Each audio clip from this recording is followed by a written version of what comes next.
सबसे पहले टोट वर्ड को समझने की कोशिश करते हैं। टोट का बड़ा सिंपल सा मीनिंग है रोंग। टोट का मतलब रोंग। अगर हम रोंग वर्ड को देखें तो कुछ भी या तो लीगली रोंग हो सकता है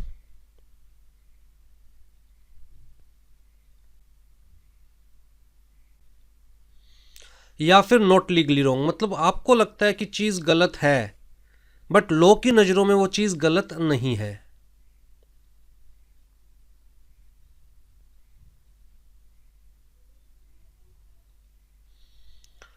तो कोई भी रोंग, कोई भी गलत काम लॉ की नज़रों में गलत हो सकता है या लॉ की नज़रों में गलत नहीं हो सकता। जो चीज़ लॉ की नज़रों में गलत नहीं है वहाँ पर हमारे पास कोई लीगल रेमेडी नहीं है।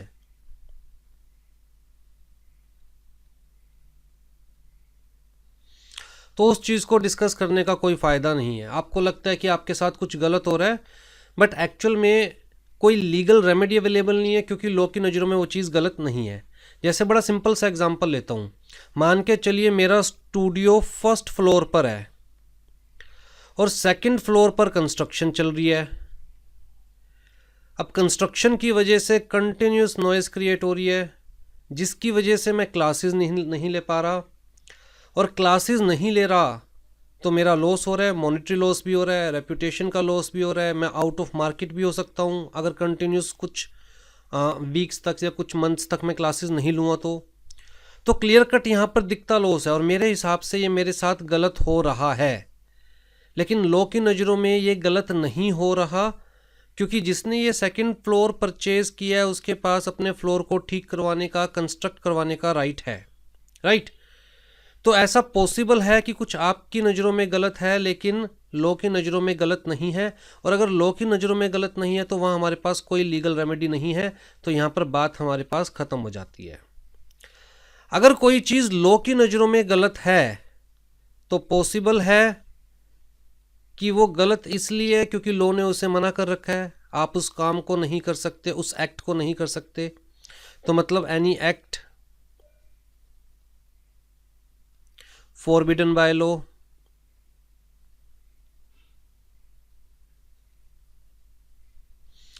लॉ ने वो काम करने के लिए मना कर रखा है। ठीक।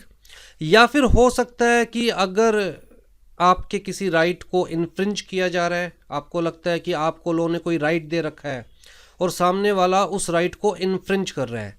जैसे आपके पास राइट है, राइट टू लिव फ्रीली, लेकिन सामने वाला आपके इस राइट को इन्फ्रिंज कर रहा है। इल्लीगली सामने वाले ने आपको प्रिजन में रिटेन करके रखा हुआ है, जेल में रिटेन करके रखा हुआ है without any legal reason. Right. तो ऐसा भी पॉसिबल है। तो it may be infringement of legal right.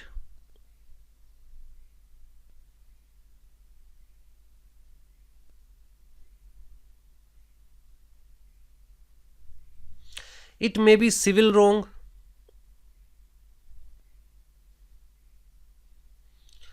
इसका मतलब अगर कोई भी एक्ट फॉरबिडन बाय लॉ है तो हम कहेंगे कि भैया कोई भी वो काम नहीं कर सकता। राइट। तो अगर आप वो काम कर रहे हो that is against the state.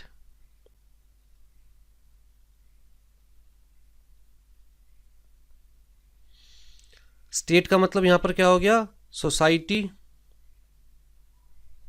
Government. अगर आप ऐसा कुछ भी करते हो which is against the state, against the society, against the government, तो उसे सीधा सीधा क्राइम कंसीडर किया जाता है। बेसिकली उस टाइप के लॉज को हम कहते हैं क्रिमिनल लॉज, और उस टाइप के गलत एक्ट को हम कहते हैं क्रिमिनल एक्ट।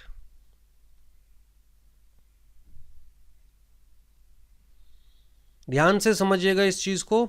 अगर कोई भी चीज लॉ ने फॉरबिड किया हुआ है, लॉ ने मना किया हुआ है कि आप ये काम नहीं कर सकते, तो इसका मतलब उस चीज से रिलेटेड हमारे पास स्पेसिफिक लॉ है। उस चीज को हैंडल करने के लिए वी हैव स्पेसिफिक एक्ट।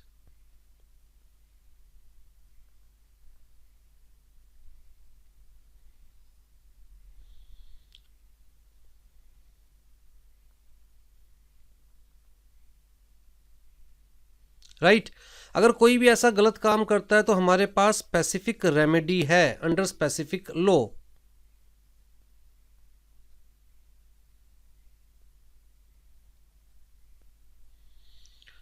ठीक है जी। तो मैं कहूँगा इस टाइप का अगर आप कोई भी काम करते हो तो उसको डील करने के लिए हमारे पास रिटन लॉ है। रिटन लॉ है तभी तो उस लॉ के अंदर उस चीज़ को फॉरबिड किया हुआ है, मना किया हुआ है। और अगर मना कर रखा है तो साथ साथ कोई ना कोई पनिशमेंट, कोई ना कोई सज़ा, कोई ना कोई डैमेज बता रखा होगा, रेमेडी बता रखी होगी कि भैया अगर आप ये गलत काम करते हैं तो आपको क्या सज़ा मिलने वाली है। अगर हम बात करते हैं इन्फ्रिंजमेंट ऑफ लीगल राइट्स की या सिविल रॉन्ग की, तो मैं कहूँगा अगेंस्ट अ स्पेसिफिक पर्सन।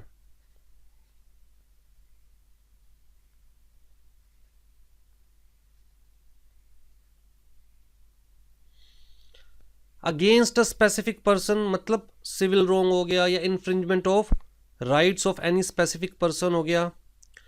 तो जी इसको हम बेसिकली क्रिमिनल एक्ट नहीं मानते, इसे हम मानते हैं सिविल एक्ट।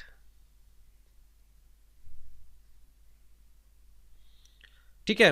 अब कोई भी सिविल एक्ट को डील करने के लिए पॉसिबल है कि हमारे पास कोई लॉ हो।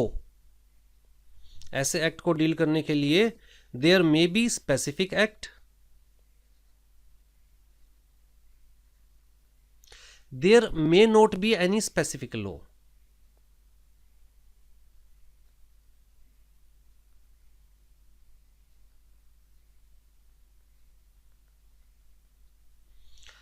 अगर हमारे पास कोई स्पेसिफिक लॉ है किसी स्पेसिफिक गलत चीज़ को हैंडल करने के लिए, किसी स्पेसिफिक सिविल रॉन्ग को हैंडल करने के लिए अगर हमारे पास कोई स्पेसिफिक लॉ है तो जी हमारे पास कोई ना कोई स्पेसिफिक रेमेडी जरूर होगी उस लॉ के अंदर।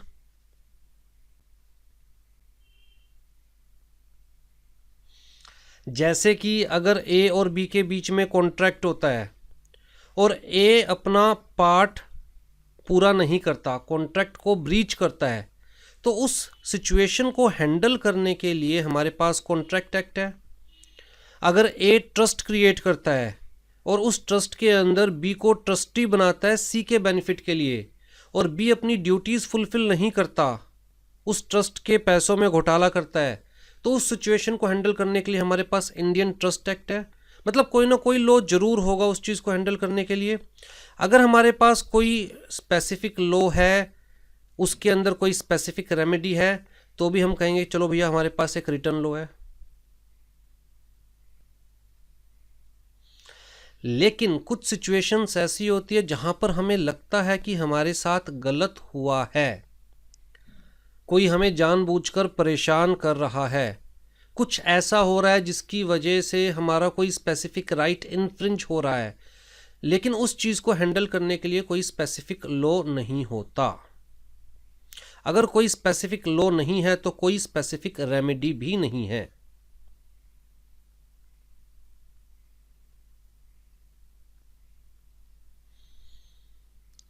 लेकिन हम कोर्ट के पास तो जा सकते हैं कि हमारे साथ ये गलत हो रहा है, राइट। तो ऐसे सिविल रॉन्ग्स की हम लोग बात कर रहे हैं जिनके लिए कोई स्पेसिफिक लॉ नहीं बनाया गया, जिनके लिए कोई स्पेसिफिक रेमेडी अवेलेबल नहीं है। उस टाइप के सिविल रॉन्ग्स को हम क्या बोलते हैं? टोर्ट। मैं यहां पर लिख देता हूं ताकि आपके दिमाग में रहे।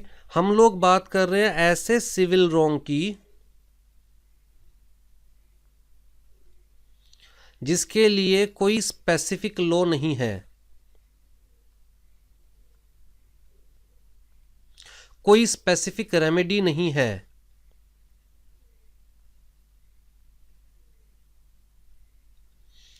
हम ऐसे सिविल रॉन्ग को क्या बोलते हैं? Tort, right.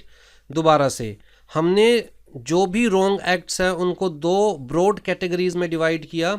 ऐसे रॉन्ग एक्ट्स जिनको लीगली रिकॉग्नाइज किया जाता है जो लॉ की नज़रों में भी गलत है, या ऐसे रॉन्ग एक्ट्स जिनको लीगली रिकॉग्नाइज नहीं किया जाता, मतलब वो लॉ की नज़रों में गलत नहीं है। अगर लॉ की नज़रों में कोई चीज़ गलत नहीं है तो हमारे पास कोई लीगल रेमेडी नहीं है, बात ख़त्म हो गई यहाँ पर। लेकिन अगर लॉ की नज़रों में गलत है तो दोबारा हमने यहाँ पर कैटेगरीज बनाई कि ऐसे एक्ट जो कि अगेंस्ट द स्टेट है और जिनको स्पेसिफिकली हम क्रिमिनल एक्ट्स कहते हैं, क्रिमिनल वर्क कहते हैं, उनके लिए हमारे पास स्पेसिफिक लॉ है, और स्पेसिफिक लॉ है मतलब रिटर्न लॉ है, तो हमारे पास स्पेसिफिक रेमेडी अवेलेबल है। या फिर कहता है जी ऐसे रॉन्ग एक्ट्स जिन्हें हम सिविल रॉन्ग कहते हैं। अब यहाँ पॉसिबल है, सिविल रॉन्ग का मतलब क्या हो गया, against specific person. Criminal wrong का मतलब क्या हो गया, against the state, against the society. जैसे murder, that is against the state, against the society. Law ने मना कर रखा है कि आप किसी का मर्डर नहीं कर सकते, तो murder is an act forbidden by the law. तो उनको तो हम लोग स्पेसिफिकली डील कर सकते हैं, लेकिन जब हम सिविल रॉन्ग की बात करते हैं मतलब अगेंस्ट एनी स्पेसिफिक पर्सन, तो ऐसा पॉसिबल है कि उसको हैंडल करने के लिए कोई स्पेसिफिक लॉ हो, या ऐसा पॉसिबल है कि उसको हैंडल करने के लिए कोई स्पेसिफिक लॉ नहीं है। जब कोई स्पेसिफिक लॉ नहीं है तो हो सकता है कोई स्पेसिफिक रेमेडी भी नहीं हो। तो ऐसे सिविल रॉन्ग्स जिनके लिए हमारे पास कोई स्पेसिफिक लॉ नहीं है, जिनके लिए हमारे पास कोई स्पेसिफिक रेमेडी नहीं है, उन्हें हम टोर्ट कहते हैं। तो जी ऐसे सिविल रॉन्ग्स को कैसे हैंडल किया जाता है, कहता है बाय कॉमन लॉ।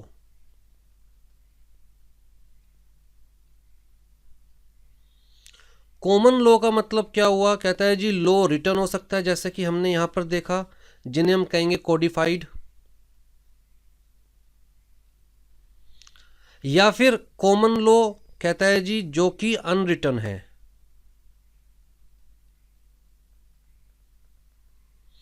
जिसे हम कहेंगे अनकोडिफाइड। कोई स्पेसिफिक एक्ट नहीं है, रूल्स नहीं है, रेगुलेशंस नहीं है कि कैसे चीज़ों को हैंडल किया जाएगा, लेकिन कॉमन लॉ किस चीज़ पर बेस्ड होता है, कहता है based on principles of natural justice.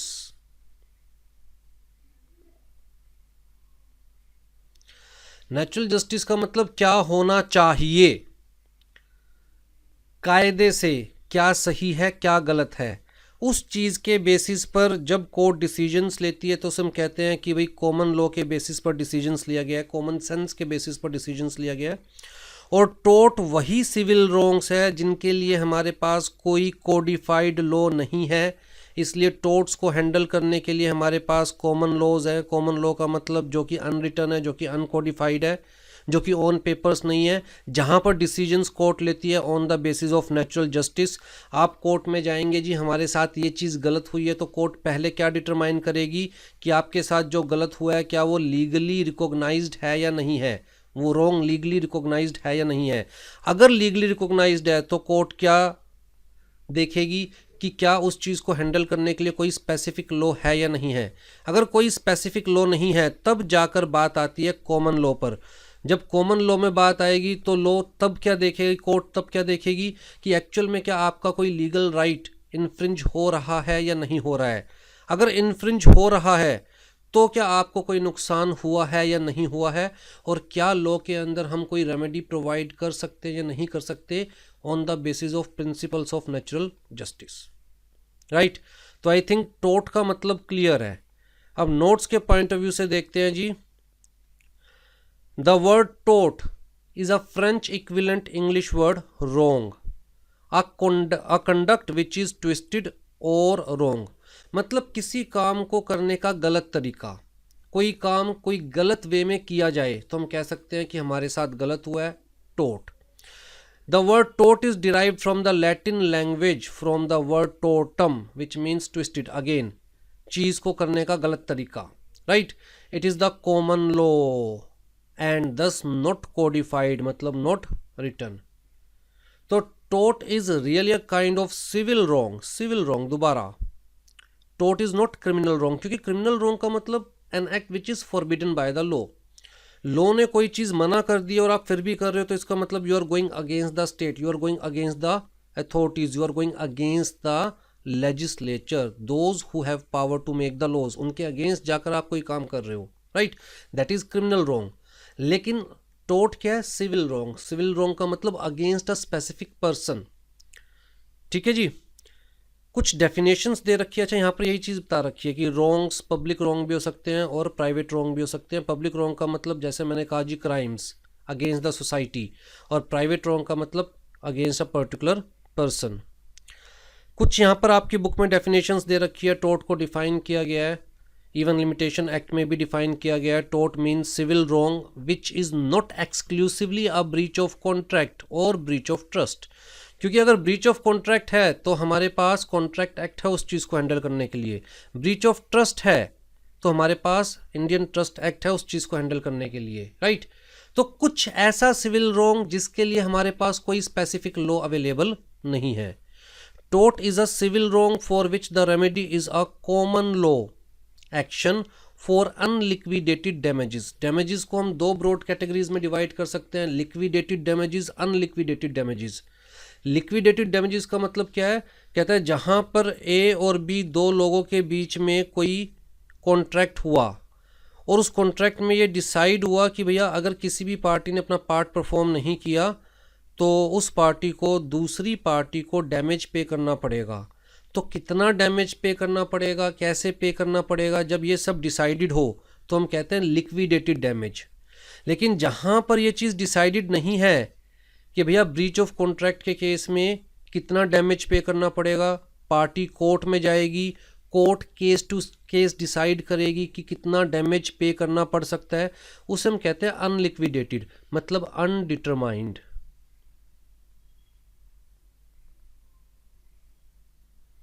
Between the parties, तो मतलब जहां पर डैमेजेस कोर्ट डिसाइड करेगी और वो भी केस टू केस बेसिस पर। And which is not exclusively the breach of a contract और the breach of a trust और अदर मेयरली इक्विटेबल ऑब्लिगेशन। तो देखिए हर डेफिनेशन के अंदर आप देखेंगे सेम चीज़ समझा रखी है कि भैया अगर हमारे पास कोई स्पेसिफिक लॉ है किसी चीज़ को हैंडल करने के लिए, किसी रॉन्ग की केस में अगर हमारे पास कोई स्पेसिफिक रिलीफ है तो उसे टोर्ट नहीं कहेंगे, बल्कि टोर्ट हम उस रॉन्ग को कहेंगे जो कि सिविल रॉन्ग है, पहली चीज़, पहली कंडीशन।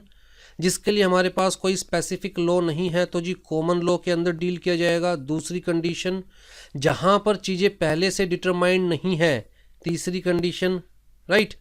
और कोई स्पेसिफिक लॉ नहीं है, that is not a breach of contract, that is not a breach of trust or any other merely equitable obligation. Tort is an infringement of right in rem. Right in rem का मतलब क्या हुआ, कहता है right against any property of a private individual giving the right of compensation at the suit of the injured party. तो कुल मिला के tort is the infringement of a right, किसी पर्सनल का, किसी इंडिविजुअल के राइट को इन्फ्रिंज कर रहे हैं, हर्ट कर रहे हैं, उसे हम टोर्ट कह सकते हैं। Tortious liability arises from the breach of duty primarily fixed by the law. This duty is towards the persons generally, and its breach is redressable by the action of for un.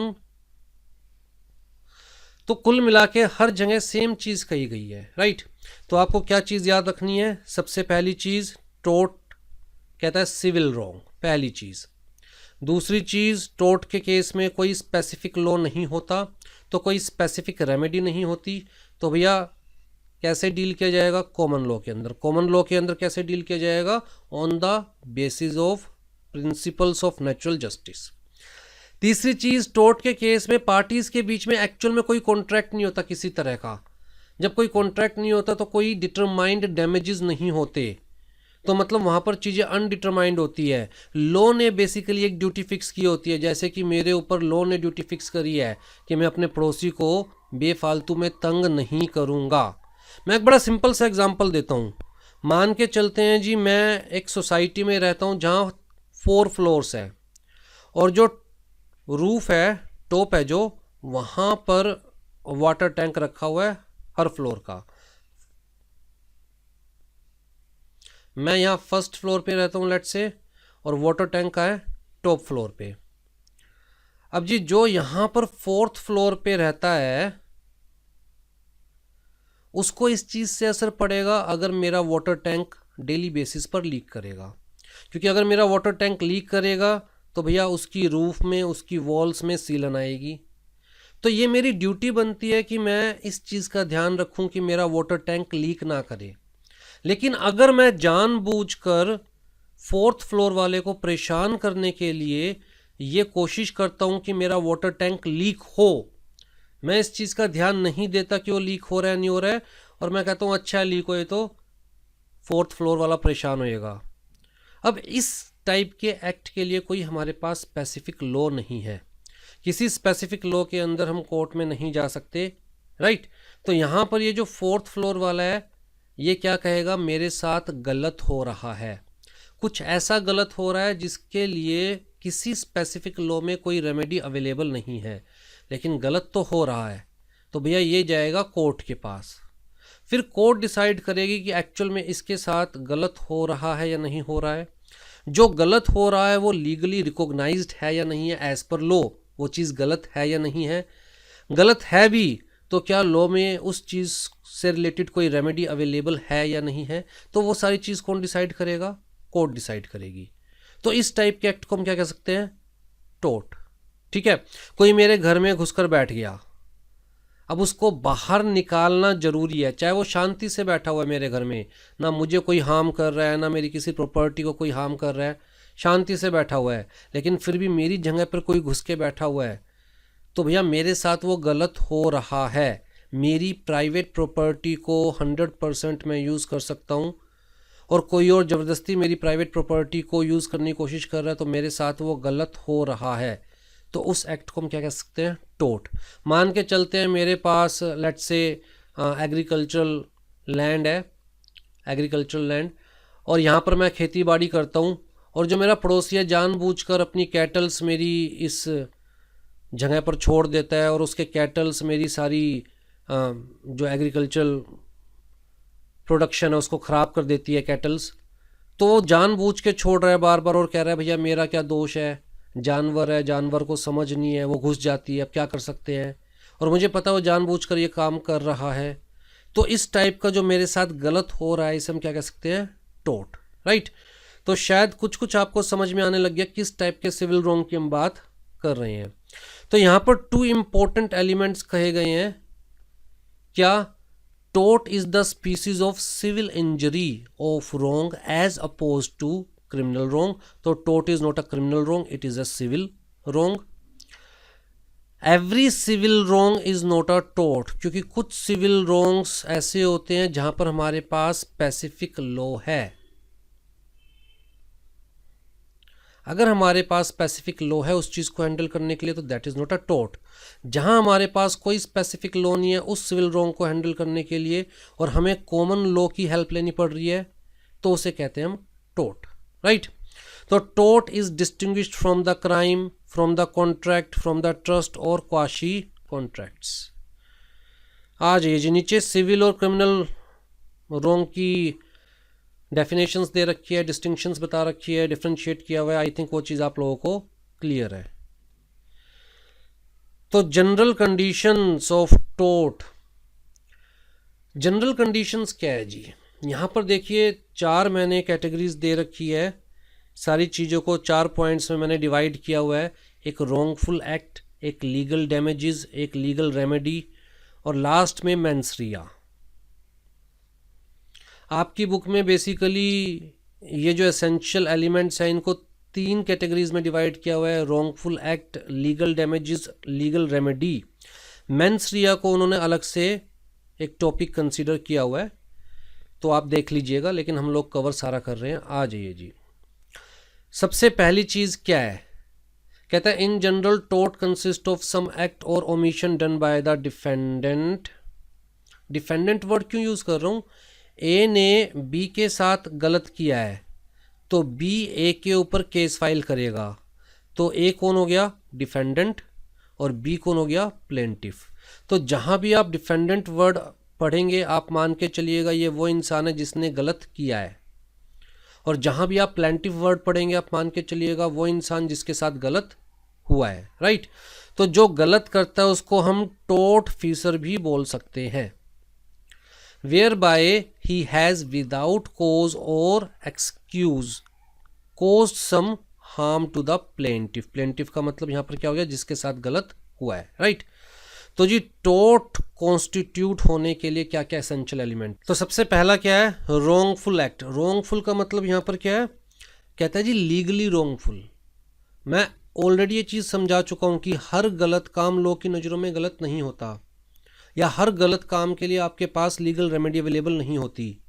wrongful means legally wrongful as regard the party complaining, सीधी सी बात। अब ए को लगता है कि उसके साथ कुछ गलत हुआ है, बी ने उसके साथ कुछ गलत किया है, बट एक्चुअल में कोर्ट डिसाइड करेगी कि क्या ए के साथ जो गलत हुआ है वो लॉ की नज़रों में भी गलत है या नहीं है, राइट। तो every person whose legal rights, जैसे कि राइट ऑफ रेप्यूटेशन, जैसे कि right of bodily safety and freedom, right to property are violated. Every person whose legal rights are violated without legal excuse has the right of action against the person who violated them. If the act is legally wrong, it is not necessary that, मतलब बड़ी simple सी चीज़ है, मैं simple words में समझा देता हूँ। जब हम कोर्ट में जाते हैं तो कोर्ट सबसे पहले ये देखती है कि क्या वो केस एंटरटेनेबल है भी या नहीं है। एंटरटेनेबल का क्या मतलब है कि क्या लीगली रॉन्ग हुआ है या नहीं हुआ है, राइट। अगर आपके साथ कुछ भी ऐसा गलत हुआ है which is recognized in the eyes of law, which is recognized by the law, तो आपके पास रेमेडी अवेलेबल है।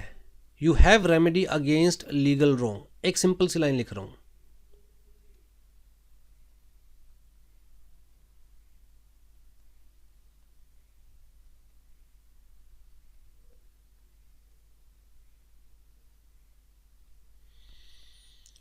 चाहे आपको एक्चुअल लॉस हुआ है या नहीं हुआ,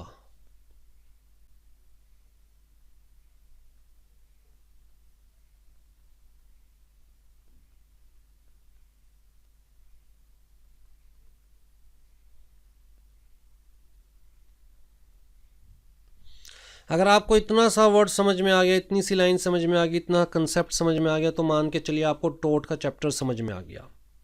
अगर आपके साथ कुछ लीगली रॉन्ग हुआ है, कुछ ऐसा गलत हुआ है which is recognized in the eyes of law, तो आपके पास रेमेडी है, चाहे आपको एक्चुअल लॉस हुआ है या नहीं हुआ है। जैसे कि अगर कोई मेरी प्रॉपर्टी पर without any legal reason, without any legal excuse कब्जा कर लेता है, तो मेरे साथ गलत हुआ है। चाहे उसने मेरी प्रॉपर्टी पर कोई किसी तरह का डैमेज किया या नहीं किया, चाहे मुझे पर्सनली कोई उसने हार्म किया या नहीं किया, लेकिन अगर मेरे साथ गलत हुआ है तो मेरे पास रेमेडी अवेलेबल है लॉ में, चाहे मुझे एक्चुअल लॉस हुआ है या नहीं हुआ है, राइट। अगर यू हैव नो रेमेडी,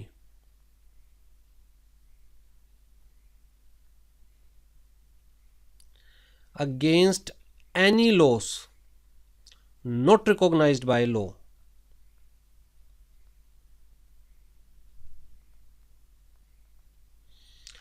चाहे आपको रियल में लॉस हुआ है या नहीं हुआ है। एक सिंपल सा एग्जांपल मान के चलते हैं जी, मेरे पास ये दुकान है और मैंने यहाँ पर मिठाइयों की मतलब ये दुकान खोल रखी है और काफ़ी चल रही है। अब जी जो मेरा पड़ोसी था साथ वाली दुकान, उसने सोचा कि मैं भी यहाँ पर मिठाई की दुकान खोल लेता हूँ, मिस्टर ए की तो दुकान बढ़िया चल रही है तो मेरी भी अच्छी चलेगी, कम से कम मिस्टर ए कुछ कस्टमर्स तो मेरे पास भी आने शुरू हो जाएंगे।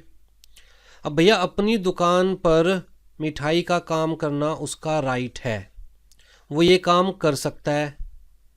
अब उसके इस काम करने की वजह से मेरे कुछ कस्टमर्स उसके पास जाने लगे, मुझे यहाँ पर फाइनेंशियल लॉस हो रहा है, क्लियर कट एक्चुअल लॉस हो रहा है।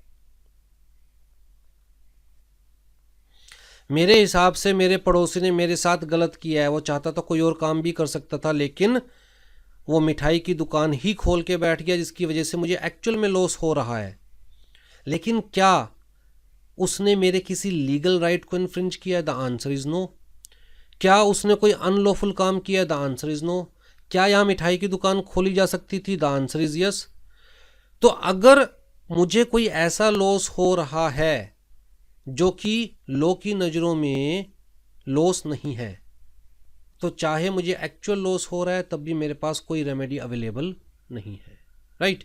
इतनी सी बात यहाँ पर समझाई जा रही है कि आपके साथ कुछ गलत हो रहा है विच इज़ लीगली रॉन्ग, तो भैया यू हैव रेमेडी, चाहे आपको एक्चुअल में लॉस बियर करना पड़ रहा है या नहीं बियर करना पड़ रहा। ठीक है जी। Legal damage, every damage is not a damage in the eyes of law, damage must be recognised by the law, there should be legal injury or invasion of the legal rights. तो आपके साथ कुछ गलत हो रहा है या आपको लग रहा है, हो सकता है लोगों को लगता हो कि भैया आपके साथ कुछ गलत नहीं हो रहा, या कुछ गलत हो भी रहा है तो लीगली वो चीज़ गलत नहीं है। और अगर लीगली आपके साथ कुछ गलत नहीं हो रहा है तो आपके पास कोई रेमेडी नहीं।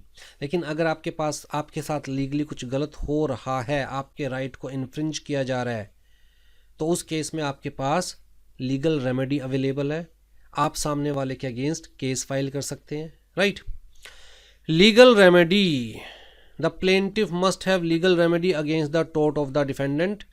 The main remedy for tort is the action for unliquidated damages. Unliquidated क्यों वर्ड यूज़ कर रहे हैं, क्योंकि भैया जो बंदा मेरे साथ गलत कर रहा है उसके मेरे कोई कॉन्ट्रैक्ट थोड़ी ना हो रहे हैं कि तूने मेरे साथ गलत किया तो तुझे इतना डैमेज देना पड़ेगा।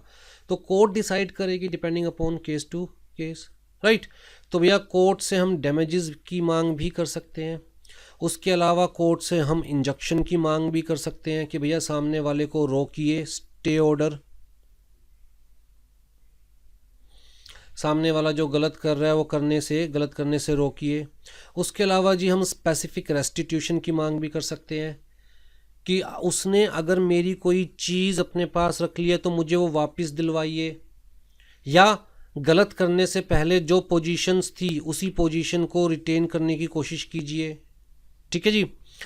Self help is the remedy of which injured party can avail himself without going to the law court. भाई सिंपल सी बात है, अगर कोई मुझे मारने की कोशिश कर रहा है, डराने की कोशिश कर रहा है, धमकाने की कोशिश कर रहा है, कोई ज़बरदस्ती मेरी प्रॉपर्टी पर कब्जा करने की कोशिश कर रहा है, तो उस केस में जरूरी थोड़ी ना मैं छोटी छोटी बातों के लिए कोर्ट में भागूँगा, अपने आप से मैं सामने वाले को रोक सकता हूँ। ठीक है जी। चौथी चीज़ क्या है, मेंस रिया। अब मेंस रिया ना एक्चुअल में क्रिमिनल केसेस के अंदर बड़ी इंपॉर्टेंट होती है। मेंस रिया का मतलब है गिल्टी माइंड, सिंपल सी बात। मेंस रिया का मतलब गिल्टी माइंड।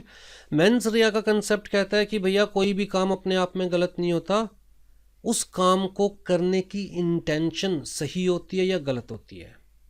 अगर मैं कार ड्राइव कर रहा हूँ और एक्सीडेंट हो जाता है तो पॉसिबल है कि एक्सीडेंट हुआ है जानबूझकर मैंने एक्सीडेंट किया है, पॉसिबल है कि नेग्लिजेंस की वजह से एक्सीडेंट हुआ है, पॉसिबल है कि मैंने अपनी तरफ से सारे ड्यू डिलिजेंस किए थे, सारा केयर किया था, उसके बावजूद भी सामने वाला मेरी गाड़ी के आगे कूद गया।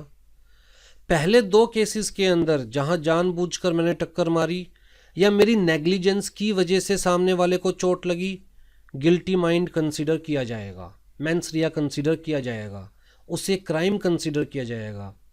लेकिन तीसरे केस के अंदर जहां मैंने अपनी तरफ से पूरी केयर बरती थी फिर भी भैया सामने वाला मेरी गाड़ी के आगे कूद गया, वहाँ पर गिल्टी माइंड कंसीडर नहीं किया जाएगा। ठीक। तो बेसिकली जब हम क्रिमिनल केसेस की बात करते हैं तो मेंस रिया इज़ इम्पोर्टेंट, लेकिन जब हम टोर्ट की बात करते हैं तो लोग कहता है भैया टोर्ट के केस में पॉसिबल है कि सामने वाला आपको नुकसान पहुँचा रहा है, पॉसिबल है कि सामने वाला आपका कोई राइट इन्फ्रिंज कर रहा है, सामने वाले को पता भी नहीं है बात कि हाँ वो आपको नुकसान पहुंचा रहा है। मतलब ज़रूरी नहीं है कि सामने वाला जानबूझकर ही आपको नुकसान पहुंचाएगा। जैसे कि मैंने कहा कि भैया अगर मेरे सामने कोई कंस्ट्रक्शन चल रही है तो सामने वाला अपनी तरफ से कंस्ट्रक्शन कर रहा है, अपना घर बना रहा है, अब उसे ये पता भी नहीं कि भैया मैं अपने घर पे बैठकर स्टूडियो में क्लासेस लेने की कोशिश करता हूँ और उसकी कंस्ट्रक्शन की वजह से वो क्लासेस डिस्टर्ब हो रही है, हो सकता है उसे पता ही ना हो। तो टोर्ट के केस में कहता है ज़रूरी नहीं है कि मेंस रिया हो, लेकिन जनरली क्रिमिनल केसेस के अंदर मेंस रिया एस्टेब्लिश करना जरूरी होती है। मेंस रिया का मतलब आपको समझ में आ गया। यहाँ पर एक मैक्सिम भी दे रखा है जिसका मतलब क्या है, the act itself creates no guilt in the absence of a guilty mind. मतलब कोई भी काम अपने आप में गलत नहीं होता है, एक्चुअल में वो काम करने की इंटेंशन गलत या सही होती है। हाँ जी, it does not mean that for the law of torts the act must be done with the evil motive. तो चीज़ मैं आपको बता चुका हूँ कि टोर्ट के केस में ज़रूरी नहीं है कि कोई भी काम सामने वाला गलत कर रहा है गलत इंटेंशन से कर रहा है। हो सकता है सामने वाला कोई काम गलत कर रहा हो बट उसे पता ही ना हो कि वो गलत काम कर रहा है या उसकी इंटेंशन गलत करने की ना हो। ठीक है जी। The act must be done either with the wrongful intention or negligence, mens rea का मतलब यही है। लेकिन कहता है जहां हम कुछ केसेस पढ़ेंगे टोर्ट के, वहां पर मेंस रिया एस्टेब्लिश करने की रिक्वायरमेंट नहीं होती है। तो टोर्ट के केस में mens Riya is not an essential element, दोबारा से रिपीट कर रहा हूँ। ऑल्दो बाकी केसेस के अंदर, स्पेसिफिकली क्रिमिनल केसेस के अंदर मेंस रिया एस्टेब्लिश करना होता है। अगर आप ये प्रूव नहीं कर सकते कि भैया सामने वाले ने गिल्टी माइंड के साथ ये काम किया है, तो सामने वाले को दोषी प्रूव नहीं किया जा सकता, गिल्टी प्रूव नहीं किया जा सकता। हाँ जी, legal damage is neither identical with actual damage nor it is necessarily pecuniary.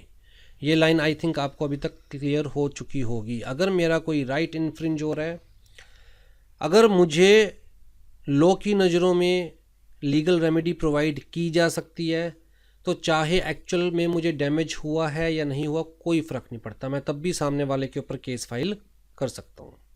ठीक है जी।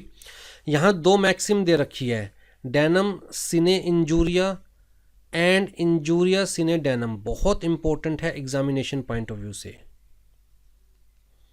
शॉर्ट नोट पूछा जाता है 4 मार्क्स का या 5 मार्क्स का। सबसे पहले डेनम सिने इंजूरिया, डेनम का मतलब डैमेज, इंजूरिया का मतलब इंजरी, राइट, और सिने का मतलब नहीं। कहता है डैमेज है बट इंजरी नहीं है, डैमेज हुआ है बट इंजरी नहीं है। तो damage means harm, loss or damage in respect of money, comfort या health. Injuria means infringement of legal rights conferred by the law. आपको नुकसान हुआ है लेकिन सामने वाले ने आपका कोई लीगल राइट इन्फ्रिंज नहीं किया। ये जो केस हमने डिस्कस किया था, मुझे यहाँ पर एक्चुअल में नुकसान हुआ क्योंकि सामने वाले ने मिठाई की दुकान खोल ली, मेरे साथ वाले ने मिठाई की दुकान खोल ली, मेरे कस्टमर्स इसके पास जाने शुरू हुए, तो मुझे एक्चुअल में लॉस हुआ। लेकिन इसने मेरा कोई लीगल राइट इन्फ्रिंज नहीं किया था, इसने कोई गलत काम नहीं किया था। तो कहता है मेरे पास कोई रेमेडी अवेलेबल नहीं है, नो रेमेडी। सिंपल सी बात, ठीक।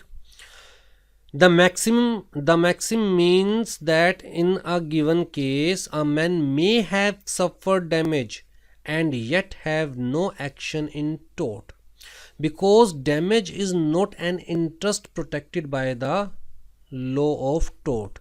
तो ये जो मुझे डैमेज हुआ था, this is not protected by the law। मुझे लॉ ने ये राइट नहीं दिया था कि मेरे अलावा कोई और मिठाई की दुकान खोल ही नहीं सकता। तो भैया मुझे जो डैमेज हुआ that is not protected by the law, और क्योंकि ये राइट प्रोटेक्टेड बाय लॉ नहीं था तो इसलिए मेरे पास कोई लीगल रेमेडी अवेलेबल नहीं है। ठीक है जी।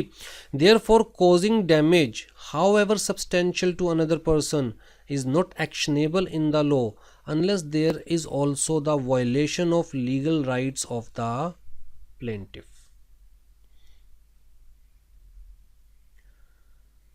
यही एग्जाम्पल मैंने आपको दिया है जो यहाँ पर लिखा हुआ है। फिर जी इंजूरिया सिने डेनम, कहता है इंजरी है, इन्फ्रिंजमेंट ऑफ लीगल राइट है, चाहे डैमेज है या नहीं है कोई फ़र्क नहीं पड़ता। सामने वाले ने आपका लीगल राइट इन्फ्रिंज किया है तो आप उसके अगेंस्ट कोर्ट में जा सकते हो डैमेजेस के लिए, चाहे आपको एक्चुअल में कोई डैमेज बियर करना पड़ा या नहीं बियर करना पड़ा। यहाँ पर नीचे केस लॉ दिया हुआ है।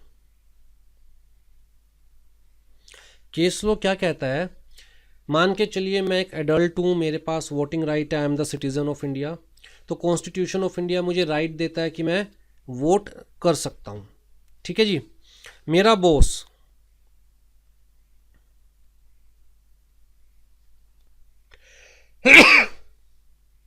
एक्सक्यूज मी, मेरा बॉस मुझे बुलाता है, मुझसे पूछता भैया किसे वोट दोगे। मैंने कहा जी एक्स पार्टी को वोट दूंगा। मेरा बॉस चाहता है कि मैं एक्स पार्टी को वोट ना देके मैं वोट दूं वाई पार्टी को। मैंने मना कर दिया कि भैया नहीं, मैं तो एक्स पार्टी को ही वोट दूंगा। तो बॉस ने क्या किया, जानबूझकर वोटिंग वाले डे, जो कि एक्चुअल में हॉलीडे होता है, मुझे ऑफिस में बुला लिया ताकि मैं वोट देने जा ही ना पाऊँ। तो इसने ये एक्ट जानबूझकर किया, जानबूझकर मेरा लीगल राइट इन्फ्रिंज किया। जो राइट मुझे कॉन्स्टिट्यूशन ऑफ इंडिया ने दिया हुआ है, राइट टू वोट, वो राइट मेरा छीन लिया जानबूझकर कि भैया आपको आज के दिन ऑफिस में आना ही पड़ेगा और सुबह आकर रात तक ऑफिस में ही रहना पड़ेगा और ये काम पूरा करना ही पड़ेगा, राइट। अब इस वजह से मुझे एक्चुअल में कोई डैमेज नहीं हुआ, मेरी जेब से कोई पैसे नहीं गए, मुझे कोई नुकसान नहीं हुआ, मेरी किसी प्रॉपर्टी को कोई नुकसान नहीं हुआ, लेकिन मेरा राइट तो इन्फ्रिंज किया बॉस ने, राइट टू वोट तो इन्फ्रिंज किया बॉस ने। तो मैं बॉस के अगेंस्ट कोर्ट में जा सकता हूँ, चाहे मुझे एक्चुअल में कोई डैमेज हुआ है या नहीं हुआ, राइट। तो वही चीज़ बताई हुई है, it means injury without damage where there is no damage resulted yet it is an injury और wrong in tote, that is where there is infringement of the legal right not resulting in harm but plaintiff can still sue in tort. So some rights or interests are so important that their violation is an actionable tort without the proof of the damage. जैसे कि कहता है right to live freely, जिसके अंदर right to sleep peacefully भी आता है। और उसी वजह से लेट्स से दिल्ली में रहता हूँ मैं, तो दिल्ली के अंदर बड़ा क्लियर कट रूल है कि after 10 PM no DJ, no loud music.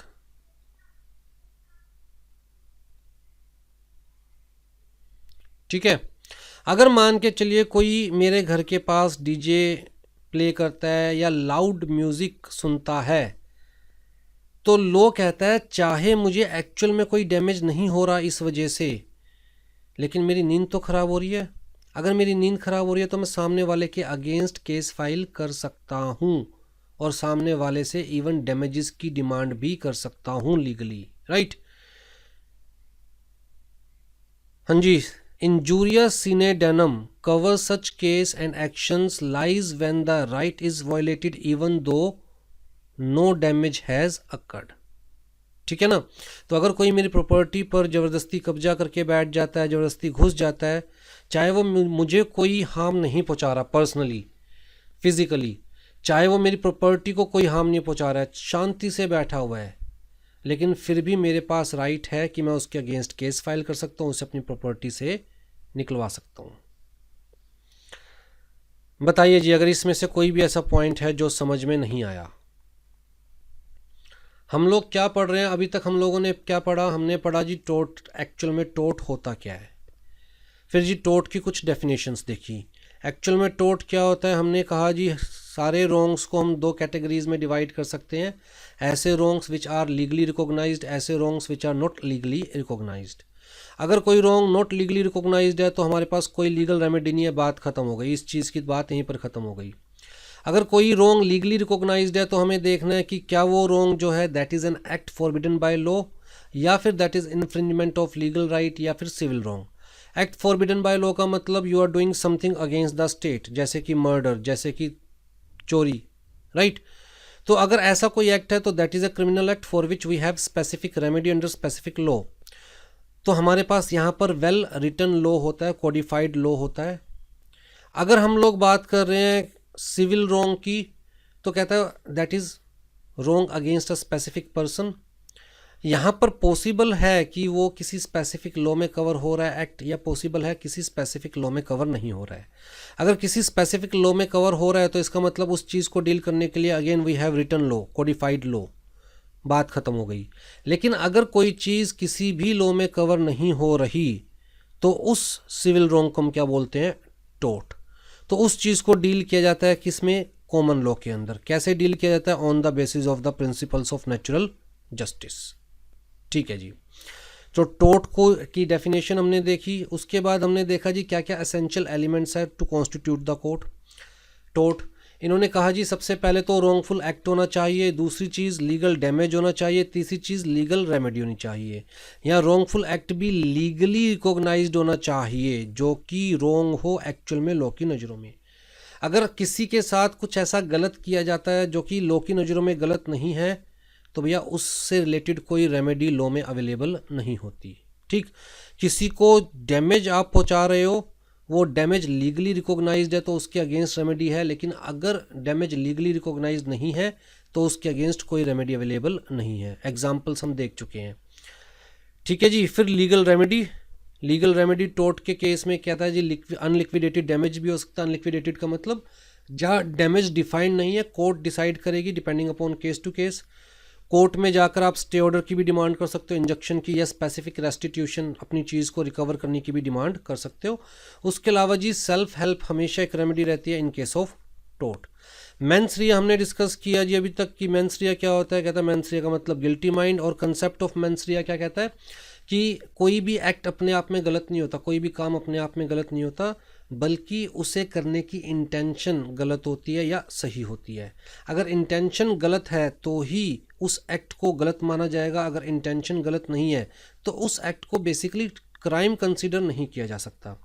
Tort के केस में mens Riya is not an essential element, और हम ये स्पेसिफिक एक्सेप्शंस देखेंगे जहाँ पर मेंस रिया हो या ना हो कोई फ़र्क नहीं पड़ता। तो टोर्ट के केस में mens rea is not a specific essential element. इसका मतलब अगर आपके साथ किसी ने गलत किया है, चाहे उसकी इंटेंशन थी गलत करने की या नहीं थी, अगर आपका कोई लीगल राइट इन्फ्रिंज हुआ है तो आप उसके अगेंस्ट कोर्ट में जा सकते हो।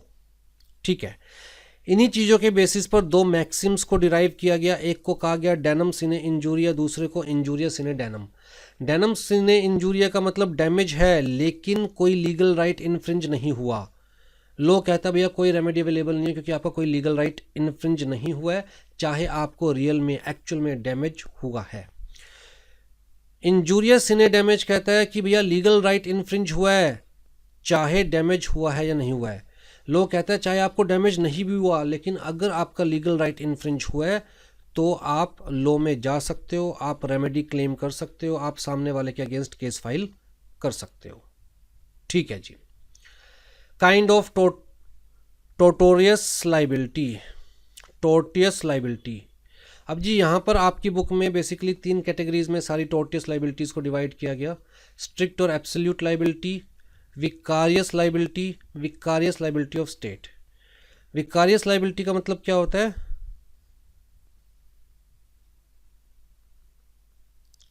Liability of one person due to act of another person.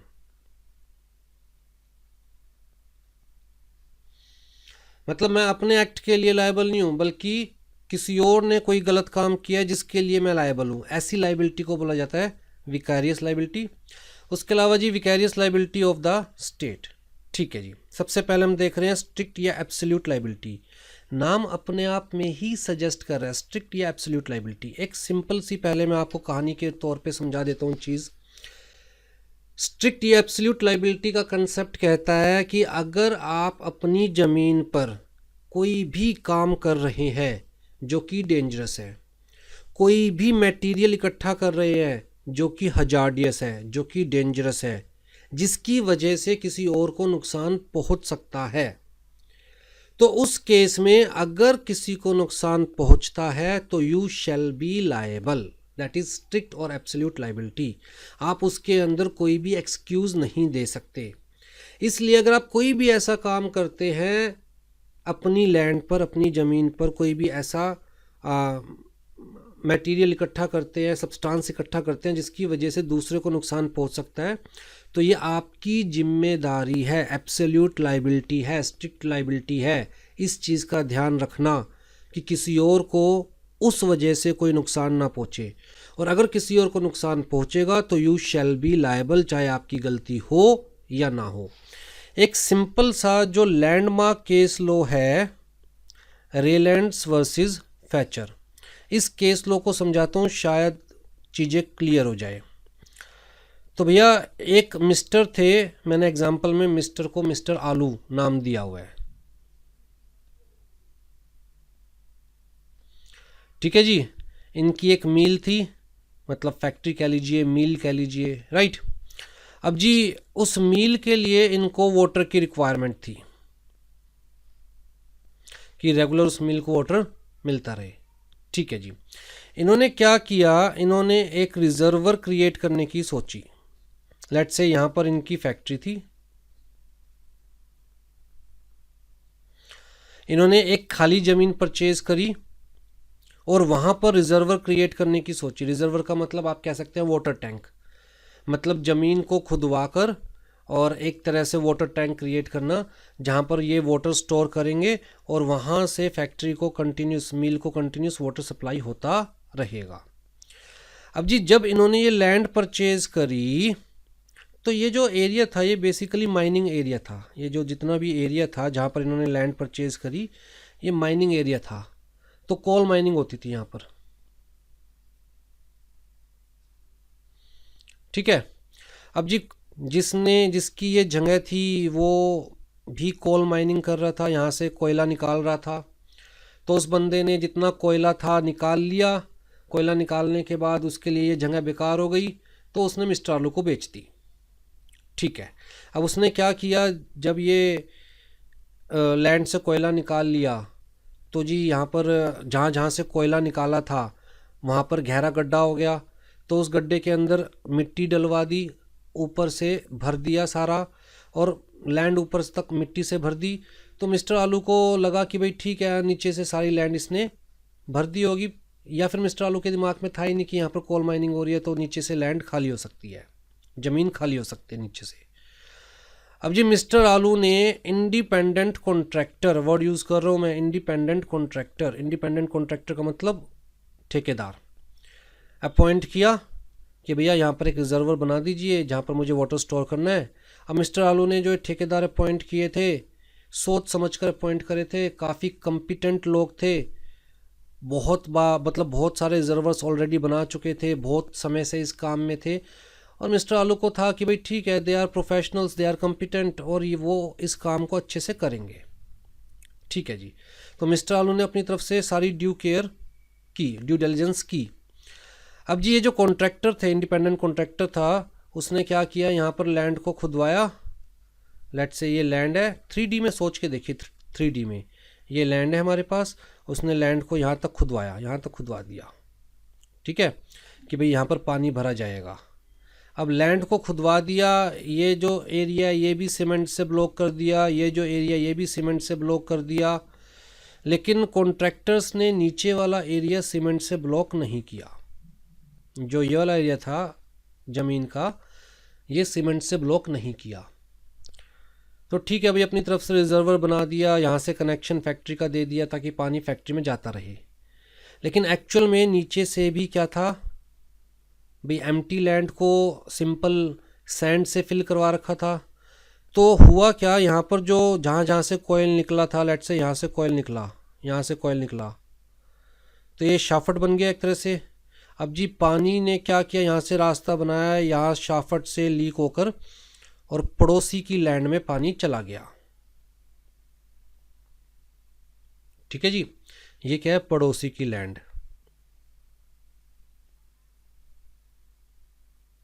पड़ोसी की जमीन। अब जी पड़ोसी यहां पर क्या कर रहा था, पड़ोसी भी कोल माइनिंग कर रहा था। अब पानी जब लीक होकर पड़ोसी की ज़मीन में गया तो भैया सारा कोयला भीग गया, गीला हो गया और कोयला गीला हो गया तो ख़राब हो गया। ख़राब हो गया तो पड़ोसी ने मिस्टर आलू के ऊपर केस फाइल किया कि भैया इनके रिजर्वर बनाने की वजह से, इनके यहाँ पर वाटर कलेक्ट करने की वजह से, और इन्होंने प्रॉपर ध्यान नहीं दिया, ड्यू डिलिजेंटली काम नहीं किया, उस वजह से पानी लीक हुआ, मेरी ज़मीन में आया, मेरा सारा कोयला ख़राब हो गया, मुझे हैवी लॉस हुआ। तो जब बात कोर्ट में गई तो मिस्टर आलू ने कहा भैया मेरी क्या गलती है, मैंने किसी थर्ड पर्सन से लैंड परचेज करी, उस पर रिजर्वर बनाना मतलब लीगली अलाउड था। मैंने जो इंडिपेंडेंट कॉन्ट्रैक्टर्स हायर किए रिजर्वर बनाने के लिए वो कम्पिटेंट थे, क्वालिफाइड थे, प्रोफेशनल थे, सालों से ये काम कर रहे थे।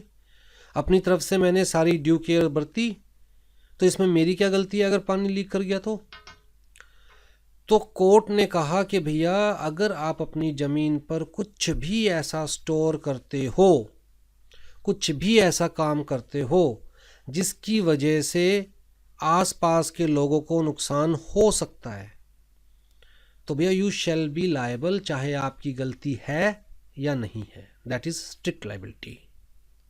ठीक है जी। तो वही चीज़ यहाँ पर समझा रखी है। तो स्ट्रिक्ट लाइबिलिटी आई थिंक आपको क्लियर हो गई है। Defendant is liable, strict liability के अंदर डिफेंडेंट जिसने गलत किया है is liable even though the harm to the plaintiff occurred without the intention or negligence of on the defendant's part। कोई फर्क नहीं पड़ता है जी मिस्टर आलू ने अपनी तरफ से पूरी ड्यू केयर की थी या नहीं की थी, मिस्टर आलू की तरफ से कोई नेग्लिजेंस नहीं थी, उन्होंने क्वालिफाइड इंडिपेंडेंट कॉन्ट्रैक्टर को काम दिया था, अपनी तरफ से सब कुछ देखभाल के किया था, फिर भी कोई फर्क नहीं पड़ता है। कोर्ट ने कहा कि भैया आप की जमीन पर पानी इकट्ठा करने की वजह से सामने वाले को नुकसान हुआ है तो आपको डैमेज पे करना पड़ेगा। In other words defendant is held liable without fault. This is strict or absolute liability. ठीक है जी। तो आपकी बुक के अकॉर्डिंग 3 कैटेगरीज में स्ट्रिक्ट या एब्सोल्यूट लायबिलिटी को डिवाइड किया गया है। Liability for inevitable accidents, liability for inevitable mistakes या फिर vicarious liability for wrongs committed by others. तो इनएविटेबल एक्सीडेंट का मतलब क्या हो गया कि आप अपनी, ये क्या था, ये एक्सीडेंट ही तो था, एक्सीडेंटली वाटर लीक कर गया, सामने वाले की ज़मीन पे पहुंच गया, सामने वाले का नुकसान हो गया, जानबूझ के किया गया काम थोड़ी ना था, एक्सीडेंट ही तो था जिसे रोका नहीं जा सकता था, राइट। तो such liability arises in case where damage is done by the escape of dangerous substances brought और kept by anyone upon his land. सच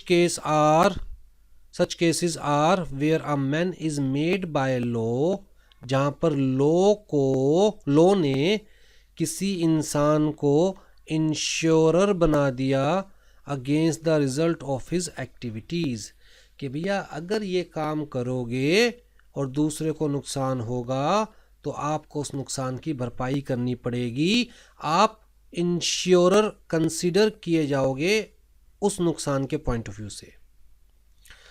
ठीक है जी। इनएविटेबल मिस्टेक, जहाँ पर person interferes with the property या रेपुटेशन ऑफ अनदर, या फिर किसी और ने गलत किया, किसी और का मतलब क्या हो गया, आपके सर्वेंट ने गलत किया है जिसके लिए आप रिस्पॉन्सिबल हो। विकारियस लाइबिलिटी क्या है, गलत किसी और ने किया, रिस्पॉन्सिबिलिटी किसी और की। तो जी आपके सर्वेंट ने गलत किया है जिसके लिए आप लायबल हो। ठीक है, आ जाओ जी। रूल बाय द कोर्ट में आपको ऑलरेडी समझा चुका हूँ, फिर भी पढ़ देता हूँ एक बार। इफ़ अ पर्सन ब्रिंग्स और accumulates on his land anything which if it could should escape may cause damage to his neighbours he does so at his own peril. अपने रिस्क पे करो भैया काम, सीधी सी बात है।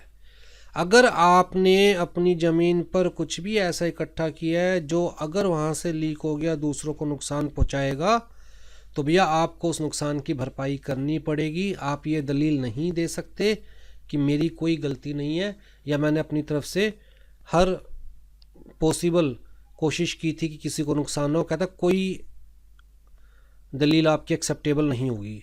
ठीक है।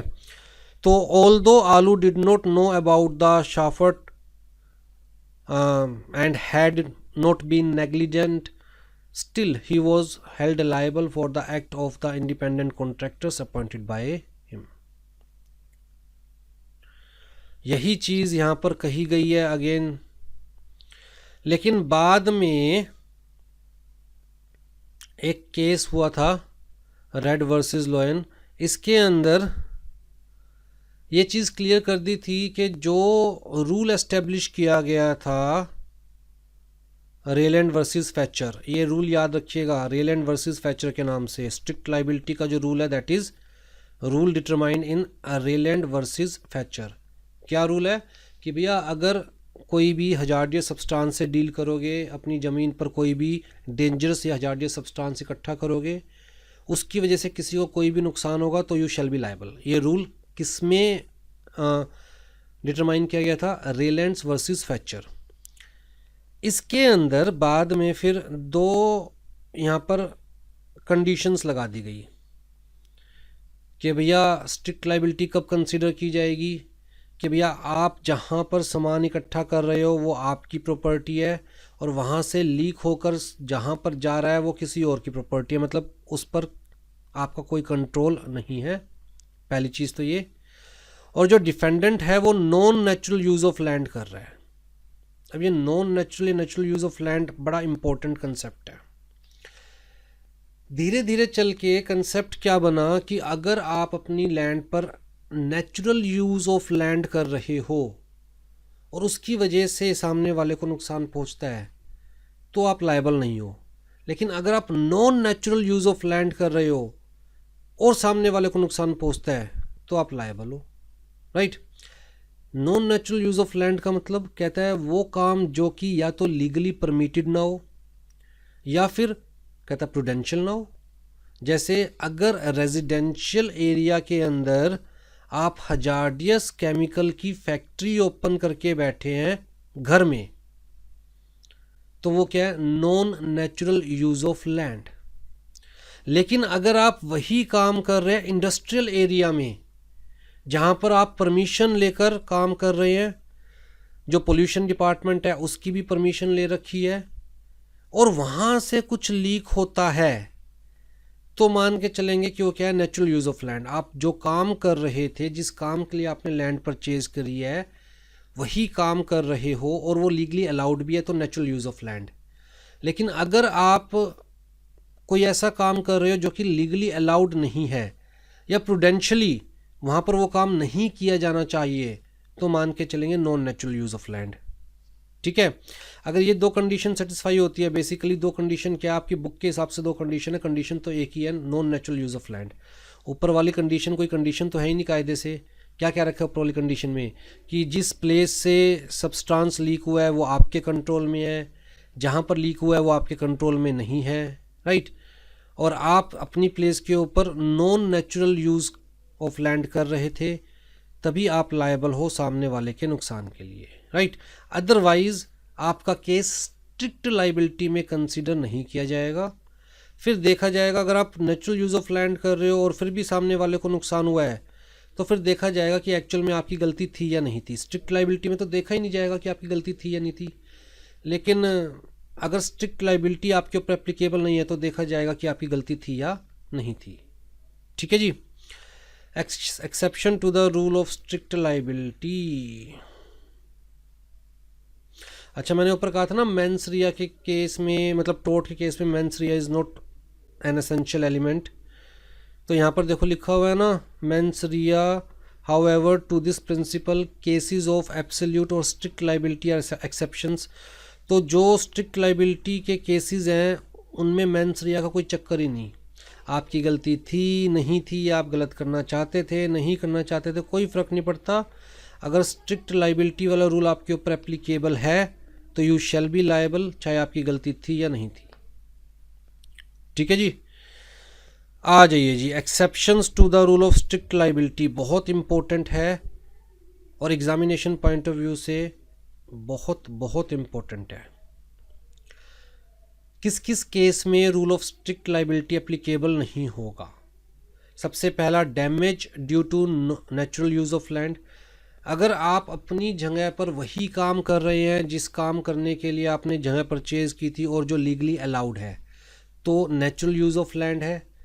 अगर फिर भी सामने वाले को कोई नुकसान होता है तो स्ट्रिक्ट लाइबिलिटी में नहीं कवर हो रहे। मैं ये नहीं कह रहा कि आपको सज़ा नहीं मिल सकती या आपके अगेंस्ट केस फाइल नहीं हो सकता, स्ट्रिक्ट लाइबिलिटी में कवर नहीं हो रहे। मतलब उस केस के अंदर देखा जाएगा कि आपकी गलती थी या नहीं थी। जिस तरह स्ट्रिक्ट लाइबिलिटी में तो देखा ही नहीं जाएगा ना कि आपकी गलती थी या नहीं थी। गलती थी नहीं थी, जो मर्जी था, आपको पे करना पड़ेगा, राइट। लेकिन जब मैं कह रहा हूँ exception to the rule of strict liability, तो मैं ये नहीं कह रहा कि भैया आप लायबल नहीं होंगे। मैं ये कह रहा हूँ लायबल हो भी सकते हो लेकिन स्ट्रिक्ट लाइबिलिटी में कवर नहीं होगे। मतलब अगर आपकी गलती थी तो आप लायबल होंगे, नेग्लिजेंस था तो आप लायबल होंगे, लेकिन ऐसा नहीं है कि हर केस में लायबिलिटी बनी रहेगी। ठीक, दोबारा से रिपीट कर रहा हूँ, एक्सेप्शन का मतलब ये नहीं है कि आप लायबल नहीं होंगे, सिर्फ क्या है कि स्ट्रिक्ट लाइबिलिटी में कवर नहीं हो रहे। आ जाइए जी। तो damage due to natural use of land, again repeat कर रहा हूँ, अगर नेचुरल यूज़ ऑफ लैंड है तो उस केस में स्ट्रिक्ट लाइबिलिटी एप्लीकेबल नहीं होती। ठीक है। तो इस केस के अंदर जो रेलैंड वर्सेस फैचर वाला केस था, collection of water in the reservoir in such large quantity was held to be non natural use of land. Specifically कौन से एरिया में, जो कि कोल माइनिंग वाला एरिया था। मैंने इसीलिए एग्जांपल देते हुए क्लियर कट लिख दिया, ये सारा एरिया जो था वो कोल माइनिंग वाला एरिया था। वहाँ पर आप इतनी ह्यूज क्वांटिटी में वाटर इकट्ठा कर रहे हो तो उसे नॉन नेचुरल यूज़ माना गया, और इसीलिए कहा गया कि भैया आपको डैमेजेस पे करने पड़ेंगे, चाहे आपकी गलती थी या नहीं थी। ठीक है जी। नॉन नेचुरल यूज़ तो ठीक है, नेचुरल यूज़ क्या कंसिडर किया जाएगा? कहता है अगर आप बिल्डिंग के अंदर वाटर पाइप इंस्टॉल करवा रहे हो, बट ऑब्वियस सी बात है जहाँ रहेंगे वहाँ वाटर पाइप तो इंस्टॉल करवाएंगे, तो natural use of land consider किया जाएगा। वर्किंग ऑफ माइंस या मिनरल्स ऑन द लैंड, जो स्पेसिफिकली आप गवर्नमेंट से लाइसेंस लेकर माइनिंग कर रहे हो, उसे natural use of land consider किया जाएगा। Lightning of fire in the fire place of a house, देखा ना टीवी सीरियल्स में, स्पेसिफिकली फॉरेन्स में तो फायर प्लेस होता है बाकायदा। अगर आप वहाँ पर आग जला रहे हो, जो स्पेसिफिकली बनाया ही आग जलाने के लिए जो जगह है, वहाँ पर आप आग जला रहे हैं रूम को वार्म रखने के लिए, तो भैया वो natural use of land consider किया जाएगा। वायरिंग करवा रहे हैं for the supply of electricity, natural use consider किया जाएगा। तो इन सबको नेचुरल यूज़ में कंसिडर किया गया है। अगर ये काम करते हुए किसी को नुकसान होता भी है तो स्ट्रिक्ट लाइबिलिटी में कवर नहीं हो रहे, वहाँ पर देखा जाएगा कि नुकसान आपकी गलती की वजह से हुआ है या नहीं हुआ है। ठीक है जी। फिर जी कंसेंट ऑफ प्लेंटिफ, अगर आप कोई भी काम कर रहे हो उसमें सामने वाले की भी मर्जी है, जिसको नुकसान हुआ है उसकी भी मर्जी है, उसकी मर्जी से ही काम किया जा रहा था, तो फिर थोड़ी ना वो शिकायत लेके कोर्ट के पास जा सकता है, राइट। आज ये जी एक्ट ऑफ थर्ड पार्टी, अगर किसी थर्ड पार्टी की वजह से नुकसान हुआ है, जैसे कि मान के चलिए, जैसे मैंने यहाँ एग्जांपल दिया था ना भैया, मैं जहाँ पर रह रहा हूँ वो 4 स्टोरी बिल्डिंग है और टॉप पर वाटर टैंक लगा रखे हैं सबने अपने।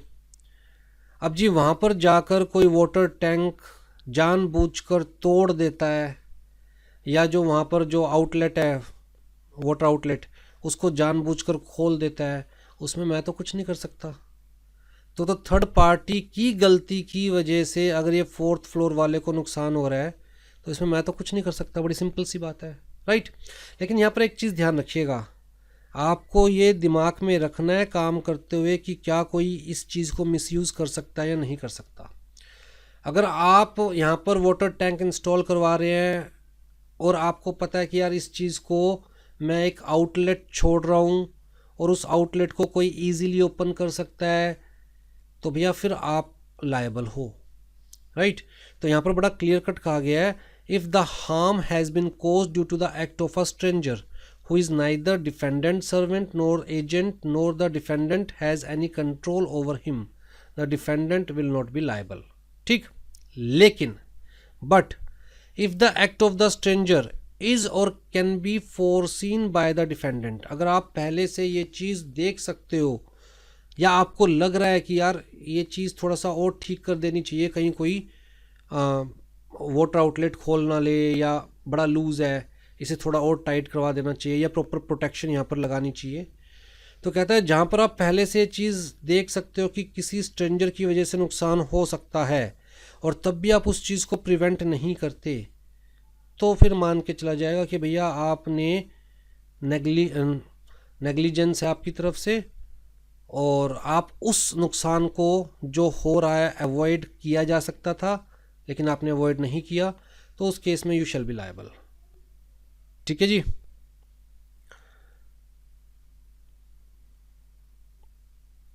आज जी स्टैट्यूटरी अथॉरिटी, अगर देखिए कोई भी काम आप इसलिए कर रहे हैं क्योंकि आपको वो काम करना ज़रूरी है एज़ पर द लॉ, और फिर भी सामने वाले को नुकसान हो रहा है, तो उसमें आप तो कुछ नहीं कर सकते।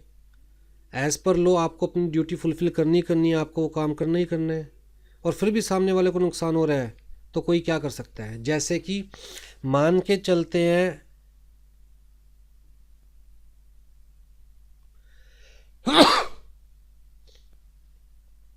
दिल्ली में आज नई नई बारिश गिरी है, ठंड एकदम से बढ़ गई है, हाँ जी, मान के चलते हैं हम बात कर रहे हैं एमसीडी वालों की। अब ये लोग लेट से, या जल बोर्ड वालों की, ये लोग बड़े बड़े पाइप्स के थ्रू वाटर सप्लाई करते हैं अलग अलग एरियाज़ में। ये क्या है इन लोगों का? कहता है जी स्टैट्यूटरी वर्क। अब यहाँ से पाइप लीक हो जाता है और हैवी क्वांटिटी में पानी निकलकर किसी के घर में चला जाता है, जिसकी वजह से उस इंसान को काफ़ी नुकसान होता है। लेकिन जानबूझ के इनकी तरफ से कोई गलती नहीं थी, अपनी तरफ से इन्होंने पूरा ध्यान रखा था और फिर भी लीक हो गया। अब जी ये जो काम कर रहे हैं दैट इज़ स्टैट्यूटरी वर्क। ये काम करते हुए अगर किसी को नुकसान हो जाए तो उसके लिए लायबल नहीं है। सिंपल सी बात, स्ट्रिक्ट लाइबिलिटी एप्लीकेबल नहीं है। Defendant company had a statutory authority to maintain continuous supply of water. A reserve belonging to the company burst without any fault on its part, as the consequence of which plaintiff premises were flooded with the water.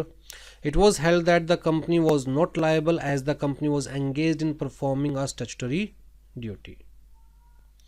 फिर जी act of God, उसके ऊपर तो किसी की चलती नहीं ना। Earthquake आ जाए, वोल्केनो फट जाए, सुनामी आ जाए, अब उसके ऊपर तो किसी की नहीं चलती है, राइट। तो उस केस में कोई कुछ नहीं कर सकता, तो strict liability is not applicable. फिर escape due to plaintiff on default, खुद प्लेंटिफ की गलती की वजह से अगर प्लेंटिफ को नुकसान हो रहा है, जैसे मैंने ये वाटर टैंक का एग्जांपल लिया था, अपने मज़े लेने के चक्कर में फोर्थ फ्लोर वाला खुद मेरे वाटर टैंक के साथ छेड़छाड़ कर रहा है और वो लीक कर जाता है, जिसकी वजह से फोर्थ फ्लोर वाले के सारे घर में पानी भर जाता है, सीलन आ जाती है, तो उसमें मेरी कोई गलती नहीं है, राइट। तो अगर खुद प्लेंटिफ की गलती की वजह से प्लेंटिफ को नुकसान हो रहा है तो भैया उसमें strict liability is not applicable. बताइए जी, इन सारे एक्सेप्शंस में कोई भी ऐसा पॉइंट जो कि समझ में ना आया हो। पहला क्या है? Natural use of land. दूसरा, कोई काम आप कर रहे हो with the consent of the plaintiff. तीसरा, act of third party which cannot be foreseen in advance.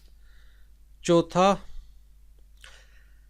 Act of statutory authority या फिर act within the scope of any statutory law. पांचवा, एक्ट ऑफ गॉड। और छठा, escape due to plaintiff on default.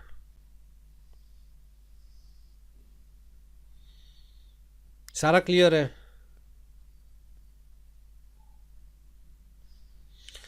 आ जाइए जी। अब ये जो रेलेंट्स versus Fechner का जो रूल था, rule of strict liability, absolute liability, Indian scenario में कैसे फिट होता है जी? ये मुद्दा ये उठा कि क्या इंडियन सिनेरियो में भी ये फिट होगा। तो जी ये जो मुद्दा डिस्कस किया गया वो इस केस में डिस्कस किया गया, MC Mehta versus union of India and others. उसी वक्त जब ये 1987 की बात है, थोड़े टाइम पहले ही भोपाल गैस कांड हुआ था।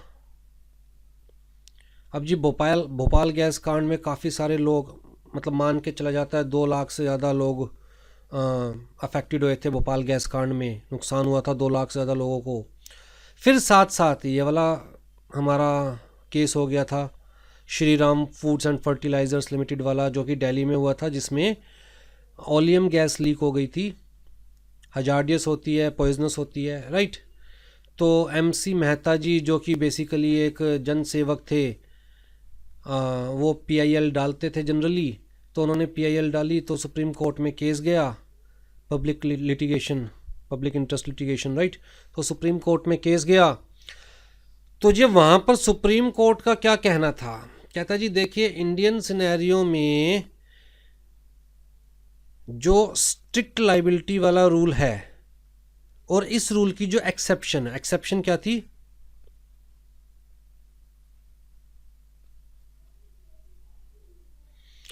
कहता है इंडियन सिनेरियो में ये एक्सेप्शन मान्य नहीं है। कहता भैया देखिए हमारी इकोनॉमी डेवलप कर रही है, और एक डेवलप्ड इकोनॉमी के अंदर बट ऑब्वियस सी बात है एंटरप्राइजेस जो है हजार्डियस या फिर डेंजरस सब्सटेंसेस यूज़ करती है। इवन एक रेफ्रिजरेटर बनाना होता है या एसी बनाना होता है तो एसी के अंदर जो गैस होती है इवन वो भी पॉइजनस होती है, राइट।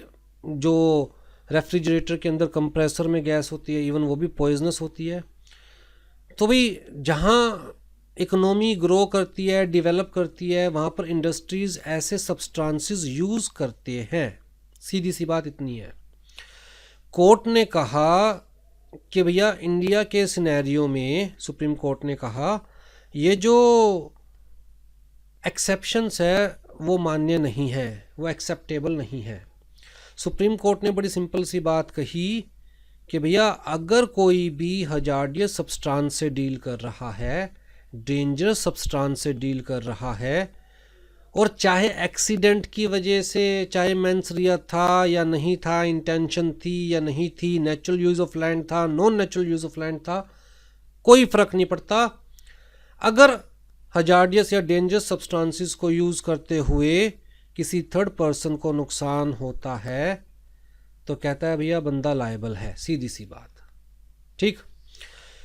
तो we have to evolve, supreme court ने क्या कहा, we have to evolve new principle and lay down new norms which would adequately deal with the new problems which arise in highly industrialized economy. We cannot allow our judicial thinking to be constricted, मतलब रोक के नहीं रख सकते हम अपनी judicial सोच को कि जो फॉरेन में चल रहा है वही हम इंडिया में चलाते रहे, राइट। जो इंग्लैंड में प्रिवेल करता है वही इंडिया में भी चलना चाहिए, कहता है ऐसे रोक के नहीं रख सकते। तो कोर्ट ने फाइनली क्या कहा, we are of the view that an enterprise which is engaged in a hazardous और inherently dangerous industry which poses a potential threat to the health and safety of the persons working in the factory and residing in the surrounding areas owes an absolute and non-delegable duty। कहता कोई फ़र्क नहीं पड़ता natural use of land हो, non natural use of land हो, गलती थी नहीं थी, मेंसरिया था नहीं था, कोई फ़र्क नहीं पड़ता। The liability is absolute, the liability is non delegable, किसी और के ऊपर नहीं डाली जा सकती। To ensure that no harm results to anyone on account of hazardous or inherently dangerous nature of activities which it has undertaken, the enterprise must be held to be under an obligation to provide the hazardous to provide that the hazardous or inherently dangerous activities in which it is engaged must be conducted in with the highest safe standards of safety। और अगर कोई harm होता है on the account of such activity, the enterprise must be absolutely liable to compensate for such harm, simple सी चीज़। And it should be no answer, कहता है ये कोई दलील नहीं मानी जाएगी कि हमने तो अपनी तरफ से we have taken all reasonable care and that the harm occurred without negligence on our part, कहता है ये कोई दलील एक्सेप्ट नहीं की जाएगी, ठीक है जी। तो जो एक्सेप्शंस थी नॉन नेचुरल यूज़ वाली, कहता है इंडिया में नहीं चलेगी, इंडिया में एब्सोल्यूट और strict liability as it is रहेगी विदाउट एनी एक्सेप्शन।